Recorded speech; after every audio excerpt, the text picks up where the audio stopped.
गुजरात में गुलाब चक्रवात के चलते पहले ही भारी बारिश हो रही है। ऐसे में अब समुद्री किनारे वाले शहरों पर शाहीन चक्रवात का खतरा मंडरा रहा है। चक्रवाती तूफान गुलाब का कहर अभी थमा भी नहीं है कि एक नए तूफान शाहीन की आशंका ने महाराष्ट्र और गुजरात के लोगों की चिंता बढ़ा दी है। मौसम विभाग के मुताबिक शाहीन तूफान अरब सागर में उठेगा और महाराष्ट्र गुजरात के समुद्री किनारे वाले इलाकों में असर दिखाएगा।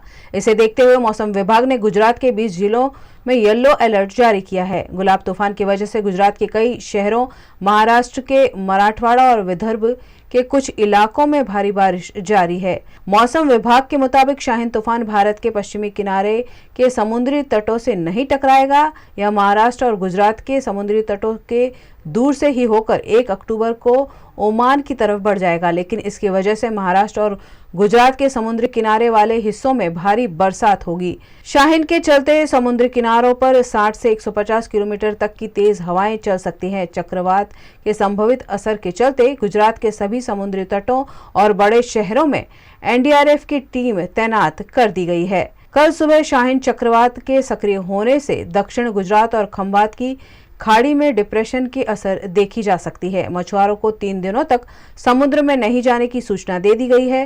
पोरबंदर के पोर्ट पर 3 नंबर का सिग्नल लगा दिया गया है। गुजरात में बरसात के चलते 207 सड़कें आवाजाही के लिए बंद कर दी गई है।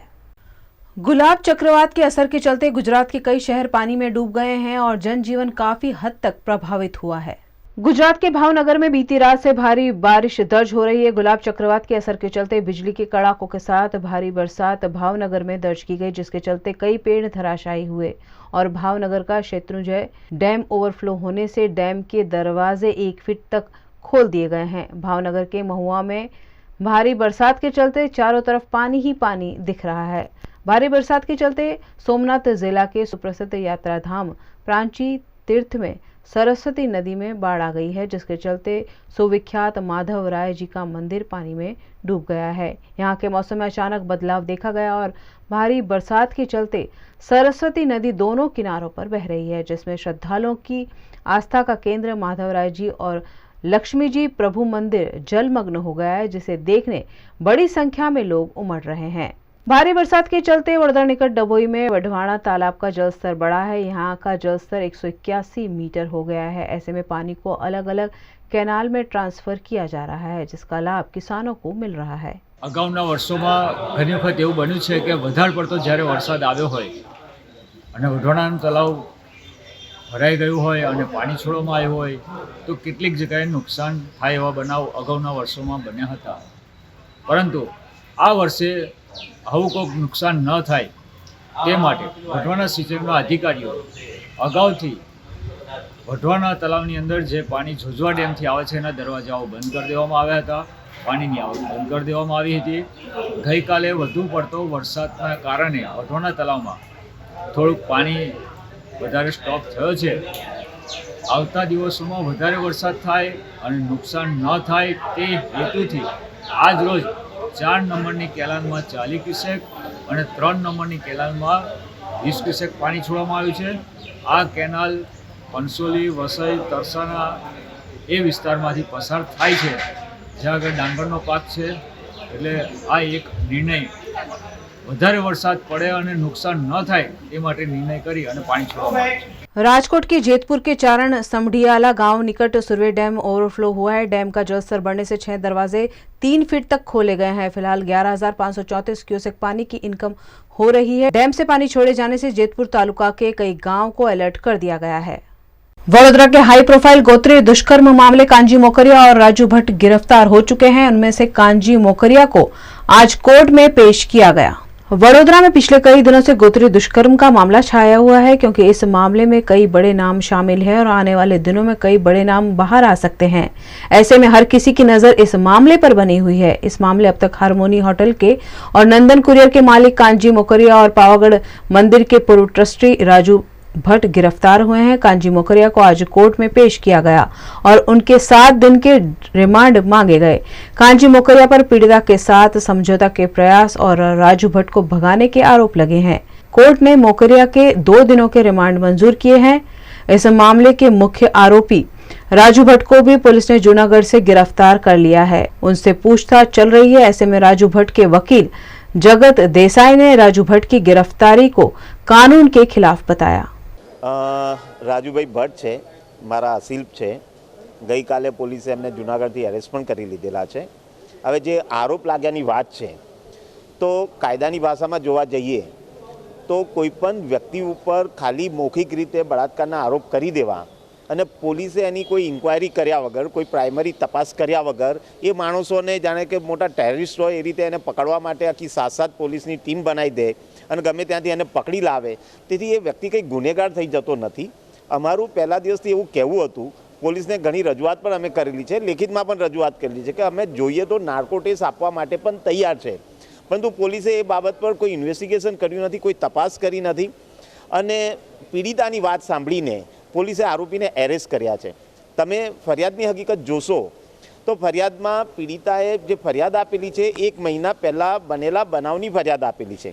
1 મહિના પહેલાં પીડિતાના જો ઘરમાં બનાવ બનતો હોય અને પીડિતાના ઘરમાં સીસીટીવી કેમેરા લાગ્યા હોય, એ કેમેરાનું પુરાવા રૂપે પોલીસે કબજે કરવા જોઈએ। એમાં બળજબરી થઈ હોય, એની કન્સેન્ટ વગર કોઈ સંબંધ થયા હોય, એવી કોઈ હકીકત બની હોય તો બળાત્કારના આક્ષેપો મુજબનું પોલીસ કાર્યવાહી કરી શકે છે। પણ જ્યારે કોઈ મેચ્યોર છોકરી હોય, 18 વર્ષની ઉપરની ઉંમરની છોકરી હોય, પોતાની ઈચ્છા મરજીથી કંઈ પણ, આ કાયદાની વાત છે, આમાં થયું છે એવું હું કહેતો નથી, પણ પોતાની ઈચ્છા મરજી મુજબ કોઈની પણ સાથે શારીરિક સંબંધ બાંધે તો એ કાયદેસર बलात्कार आक्षेप में एनी डेफिनेशन में पड़तो नहीं केस। कई दिनों तक पुलिस को चकमा देने के बाद हाई प्रोफाइल गोत्री के दुष्कर्म केस का आरोपी राजू भट्ट गिरफ्तार हुआ है। क्राइम ब्रांच राजू भट्ट से पूछताछ कर मामले की परतें खोलने की कोशिश कर रही है। गोत्री दुष्कर्म कांड मामले के मुख्य आरोपी राजू भट्ट को वडोदरा क्राइम ब्रांच ने जूनागढ़ से गिरफ्तार कर लिया है। क्राइम ब्रांच राजू भट्ट से पूछताछ कर रही है। राजू भट्ट के परिजनों से भी पुलिस की पूछताछ लगातार जारी है। राजू भट्ट के परिजनों से इस मामले एसीपी क्राइम डीएस चौहान ने जानकारी देते हुए कहा कि नजदीक के भविष्य में अशोक जैन को भी गिरफ्तार कर लिया जाएगा। एक पीड़िताए दुष्कर्मની ફરિયાદ નોંધાવેલી હતી અશોક જૈન અને રાજુ ભટ્ટ નામના બંને આરોપીઓ વિરુદ્ધ। આ આરોપીઓ છેલ્લા એક વીકથી નાસ્તા ફરતા હતા અને અંગત સોર્સ અને મળેલ માહિતી આધારે આજરોજ તેઓને જૂનાગઢ મુકામેથી હસ્તગત કરી અને અમારી પોલીસ જાપ્તા સાથે અત્યારે લાવેલ છે અને તેઓને હવે અમે કોવિડ ટેસ્ટ કરાવી ધરપકડ કરી આગળની કાર્યવાહી હાથ ધરવાની છે। અમે અશોક જૈનને પકડવાના પણ સઘન પ્રયાસો હાથ ધરેલ છે। અલગ અલગ ટીમો હાલમાં પણ અમારી કાર્યરત છે। આપ સૌ જાણો છો છેલ્લા 7 દિવસથી સતત અમે કાર્યરત હતા અને એના કારણે અમને પરિણામ મળ્યું છે અને નજીકના ભવિષ્યમાં અમે અશોક જૈનને પણ પકડી પાડીશું। હા, એને અમારી પાસે ચોક્કસ માહિતી હતી એ કે જૂનાગઢ અને સૌરાષ્ટ્ર વિસ્તારમાં ખાસ કરીને એનો અમરેલી વિસ્તાર અને જૂનાગઢ વિસ્તારમાં છે। એ આધારે મળેલ માહિતીના આધારે અમે પહોંચ્યા છીએ અને આગળની હજી અમારે ઇન્ટ્રોગેશન અને પૂછપરછ કરી અને ઇન્ટ્રોગેશન બાકી છે એ કર્યા પછી આગળની કાર્યવાહી એના તમામ જે પરિવારના સભ્યો છે એ તમામને અલગ અલગ પૂછપરછ અમારી ચાલુ છે। હા, ફરિયાદી છે એને સંપૂર્ણપણે નામજોગ અને ઇન્ડિવિજ્યુઅલી ઓળખે છે, ઓળખ પ્રયત્નો કોઈ હાલમાં પ્રશ્ન નથી, પરંતુ એક તપાસના ભાગરૂપે એને બોલાવવામાં આવેલા હતા। ગઈકાલે કાંજીને અમે ડિટેન કરી એની વિગતવારની પૂછપરછ કરી આજે એનો કોવિડ ટેસ્ટ કરાવી અને અટક કરવાની કાર્યવાહી કરવામાં આવેલ છે। કાલે એને નામદાર કોર્ટમાં રિમાન્ડ માટે રજૂ કરવા તૈયારીમાં છીએ અને નજીકના ભવિષ્યમાં જ અમે એને આરોપીઓના ઇન્ટ્રોગેશન દરમિયાન જે વસ્તુ તપાસમાં બહાર આવશે કે ક્યાં ગયા હતા, કેવી રીતે મળ્યા, એનો જે જગ્યાએ એને ભોગ બનનાર સાથે દુષ્કર્મ કર્યું તમામ રિકન્સ્ટ્રક્શન સહિતના અલગ અલગ પુરાવા મેળવવાની કાર્યવાહી એના માટે પણ અમારા પ્રયત્નો ચાલુ છે। એ આ કામનો એક સાહેબ છે એની પણ પૂછપરછ હાલમાં એક મેમરી કાર્ડ હજી આરોપી આજે જ આવ્યા છે, એક આરોપી હજી પકડવાનો બાકી છે, આવી નથી, કોઈ ઇન્ટ્રોગેશન થયું નથી। वडोदरा रेलवे बोर्ड के पैसेंजर सर्विस कमेटी के चेयरमैन रमेश चंद्र रत्न से भारतीय जनता पार्टी ने रेल सुविधाओं में बढ़ोतरी की मांग की है। गवर्नमेंट ऑफ इंडिया के रेल मंत्रालय के रेलवे बोर्ड के passenger service committee chairman Ramesh Chandra Ratna आज वडोदरा आए और इस दौरान उन्होंने रेल यात्रियों को सुविधा देने से लेकर अनेक मुद्दों पर अपनी प्रतिक्रिया दी। रमेश चंद्र रत्न इन दिनों गुजरात के दौरे पर हैं और वडोदरा से उन्होंने अपने दौरे की शुरुआत की है। इस दौरान भारतीय जनता पार्टी के नेताओं द्वारा उनका गर्मजोशी से स्वागत किया गया। रमेश चंद्र रत्न ने वडोदरा की रेल सुविधाओं में बढ़ोतरी से लेकर रेल कर्मचारियों को सुविधा देने तक की बात कही है और इस मौके पर कांग्रेस पार्टी पर भी निशाना साधा।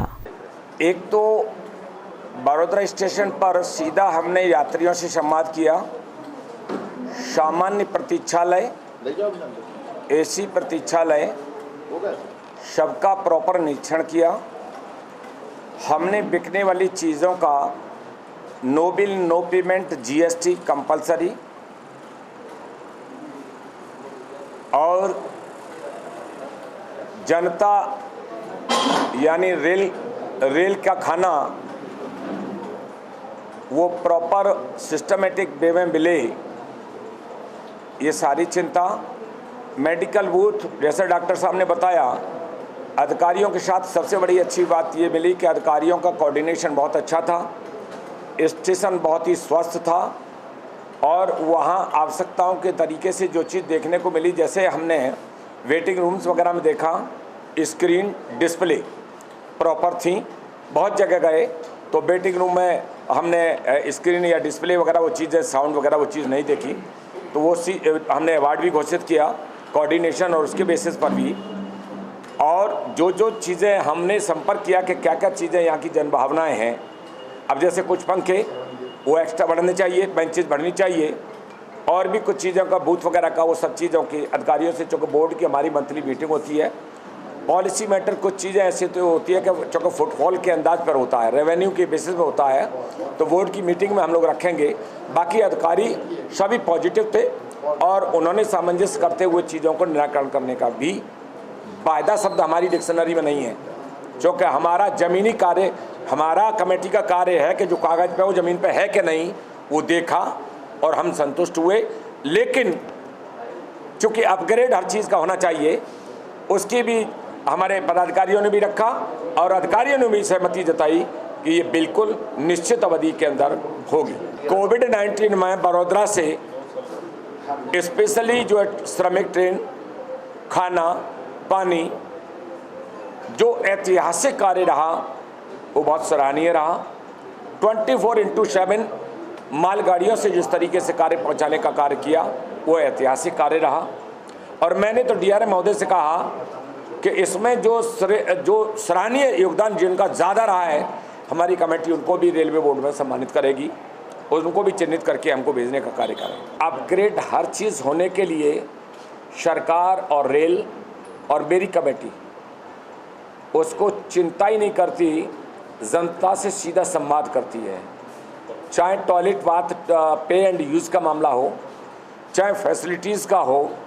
जैसे मैंने लोगों से संपर्क पदाधिकारियों से पूछा, एस्केलेटर के बारे में कहा, तो एस्केलेटर दूसरी साइड में होना चाहिए और इसके लिए भी चिंता ही नहीं, इस चिंता को अमल में लाया जाए। ये कांग्रेस वाले जिन्होंने देश बेचा, जिन्होंने पार्टी बेची, जिन्होंने हमारे शहीदों की लाशों पर राजनीति की, देश के टुकड़े किए, आज वो लोग देश में संविधान लागू होने के बाद एक चूँकि मैं एडवोकेट हूँ, एक सोसाइटी रजिस्ट्रेशन एक्ट में एक एफिडेविट लगता है कि इसमें कोई ब्लड रिलेशन का व्यक्ति तो नहीं है, लेकिन बाहरी कांग्रेस पार्टी ये देश आज़ाद होने के बाद संविधान से चल रहा है, उनके कुनवे की जन्मपत्री से नहीं चल रहा। लेकिन आज कांग्रेस जन्मपत्री से आज भी राजपाट कर रही है और इसीलिए क्षेत्रीय पार्टियों में बंटकर कांग्रेस समाप्त हो गई, उन पर कोई नेतृत्व नहीं है। जनभागिता है, पटरी हमारी, पायलट हमारा, स्टेशन हमारा, कोच हमारा, सिस्टम हमारा, सब कुछ था है। जनभागिताओं पर जैसे मैंने कहा कि तेजस ट्रेन का कॉमर्शियल का पार्ट दिया गया है, ट्रिप इतने रुपए ट्रिप आना और जाना है। तो अब ये बताइएगा कि एक तरफ सरकारी स्टाफ हमारा एज इट है जिसको माइनस नहीं किया गया, दूसरा जब वो अपना एक्सेस जो है मतलब एक्स्ट्रा स्टाफ रखेंगे तो रोजगार घटा या बढ़ा वो अपना अलग से रखेंगे। हमारे रोजगार आदमी को किसी को डिस्टर्ब नहीं कर सकते। क्यों? सुविधा बेहतरीन मिले, अच्छा मिले। चूँकि हवाई यात्रा कोई लोग सुखद आनंद लेते हैं, लेकिन रेल यात्रा भी सुखद आनंद लें। और आज आपको स्टेशन पर ट्रेन में जाकर के महसूस हो रहा है कि हवाई यात्रा की दौर में चल पड़ा है। नई कोचेज़, वर्ल्ड क्लास ट्रेन ये आपको देखने को मिल रही है। तो इसलिए निजीकरण नहीं, जन सहभागिता है। कोई किसी चूँकि जो जनता का पैसा है वो जनता अमल में ला करके देखभाल भी करे और उसकी खुद भी वृद्धि करे। लेकिन सरकारी चीज़ सरकारी है, बेचने का कार्य सरकार ने नहीं किया है। चाहे राष्ट्रीय कोष हो, चाहे विश्वगुरु, देश के टुकड़े जिनके ऊपर दाग लगे हैं खून के, जिनके ऊपर दाग लगे बटने के, जिनके ऊपर दाग लगे जात पंथ धर्म के, डॉक्टर अंबेडकर जिनका संविधान रचा, 1953 में हराया, 1954 में हराया, वो किस हैसियत से दलितों के घोर दुश्मन हैं। वोट के नाम पर राजनीति करने वाले लोग दूसरे मुंह से कैसे कर सकते हैं? यहाँ मोदी जी पीएम बन सकते हैं, लक्ष्मण मंगारू अध्यक्ष बन सकते हैं, या कोई भी अध्यक्ष बन सकता है, कोई प्रधानमंत्री बन सकता है, या प्राइवेट लिमिटेड दुकान नहीं है। वैश्विक महामारी की थर्ड वेव चल रही है, भारतीय रेल का इसको बचाने में, सुधारने में पहला इतिहास है। लेकिन क्योंकि अभी जो थर्ड वेव ना आ जाए, तो प्रॉपर स्टेशन, प्रॉपर ट्रेन, अभी उस बचाव के कारण, क्योंकि पैंडेमिक पोजीशन की वजह से यात्री भी सफ़र नहीं कर रहे हैं, इसलिए ट्रेन भी चलेंगी। और आप चिंता मत करिएगा, स्टेशन जो भी है वो भी अपग्रेड हो रहे हैं, ट्रेन कोच भी अपग्रेड हो रहे हैं, और ये चीज़ प्रॉपर रूटीन वे में चलेगी। जो पहचान थी कहाँ चलेगी, मैंने एक चीज़ कहा ना कि अभी प्रॉपर ट्रेन भी नहीं चल रही, प्रॉपर स्टेशन भी कार्य नहीं कर रहे, प्रॉपर आपको जितने रेस्ट हाउस बंद है, खाना बंद है, सिस्टम बंद है, बेडरोल बंद है, तो इसलिए पटरी पे आने दीजिएगा। और यात्री सेवा समिति आपकी चिंताओं की चिता जला करके उसे आपके स्वरूप में संजोएगी, इसीलिए तो कमेटी आई है। लेकिन सर सयाजीराव द्वारा बनाई गई इस ऐतिहासिक नगरी के ऐतिहासिक रेलवे शेड के डिमोलिशन पर जब रमेश चंद्र रत्न से सवाल पूछे गए तो वह बौखला गए। दरअसल गायकवाड़ी शासन में बने रेलवे शेड का डिमोलिशन हाल ही में बुलेट ट्रेन प्रोजेक्ट के लिए किया गया है, जिस पर सवाल पूछे जाने पर चेयरमैन साहब खड़े हो गए और आप खुद ही सुनिए उन्होंने क्या कहा। मैं आपको बता रहा हूं कि इतिहास रचने वाली पार्टी भारतीय जनता पार्टी है, इतिहास को बिगाड़ने वाली नहीं है। विश्व में इतिहास लिखाने वाली पार्टी है, और इतिहास मिटाने वाली मोदी सरकार नहीं है। जो भी ऐतिहासिक स्वरूप है उसको ज्वलंत बनाएगी, और जनता की चिंता, जनता के रखरखाव, जनता का विकास, जनता का स्वभाव पहचानने की पार्टी और सरकार है। लेटेस्ट खबरों के लिए यूं ही देखते रहिए VNM न्यूज, और हाँ, VNM TV की YouTube चैनल को लाइक, शेयर और सब्सक्राइब जरूर करें। और हाँ, इस बेल आइकन को दबाना ना भूलें, इसे प्रेस करते ही आपको मिलेगी VNM TV YouTube चैनल की सारी नोटिफिकेशंस और आप रहेंगे खबरों से अपडेटेड।